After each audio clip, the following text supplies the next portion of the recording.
السلام علیکم ناظرین کرام، شروع کرتی ہوں اللہ تعالیٰ کے بابرکت نام سے جو بڑا مہربان اور نہایت رحم والا ہے۔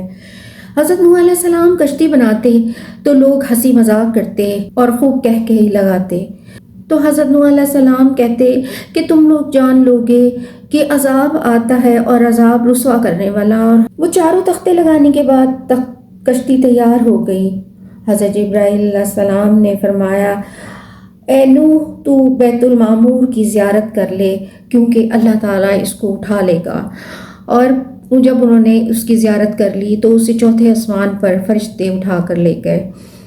اس کشتی کے اندر 7 طبق تھے، ایک میں تابوت آدم اور دوسرے میں حضرت نوح علیہ السلام اور ان کے مومن لوگ تھے، تیسرے طبقے میں پرندے اور چوتھے میں درندے اور پانچویں میں چرندے اور چوتھے میں ہر جنس کی چیزیں اور ساتویں طبقے میں میوے سب رکھے۔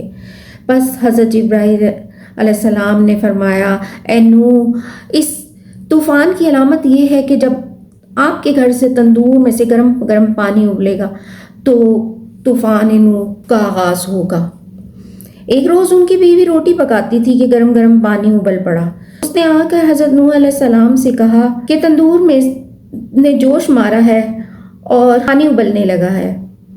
تو حضرت نوح علیہ السلام کو اللہ تعالیٰ کا پیغام پہنچا کہ تندور نے جوش مارا ہے۔ نے کہا کہ چڑھا لو اس میں ہر قسم کا جوڑا اور اپنے گھر کے لوگوں کو، مگر جس پر کہ پہلے بات پڑ چکی، اور جو ایمان لایا اور جو نہیں ایمان مگر تھوڑے سے۔ حضرت جبرائیل علیہ السلام نے فرمایا، اے نوح، ایک ایک جوڑا ہر جانور کا کشتی میں رکھ لو۔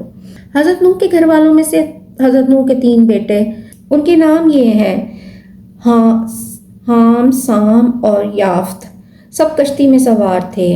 ایک بیٹا کنعان جو غرور کے مارے جدا ہو کر پہاڑ پر چڑھ گیا تھا، ان کی بیوی، وہ ہلاک ہونے والوں کے ساتھ تھے۔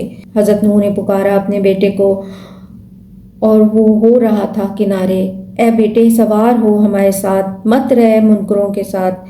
اس نے جواب دیا، میں کسی پہاڑ پر چڑھ جاؤں گا، وہ پہاڑ مجھے پانی کے سیلاب سے بچا لے گا۔ حضرت نوح علیہ السلام نے کہا، کوئی بچانے والا نہیں آج کے دن اللہ تعالیٰ کے حکم کے سوا مگر جس پر وہ رحم کرے، اور فرمایا، اے بیٹے آج کوئی باقی نہ رہے گا، عذاب الہی سے سب غرق ہو جائیں گے، مگر وہ شخص کہ جس پر اللہ رحم کرے، وہ مومن ہو۔ وہ ماہ رجب کی 2 تاریخ تھی کہ پانی ابلنا شروع ہوا تھا۔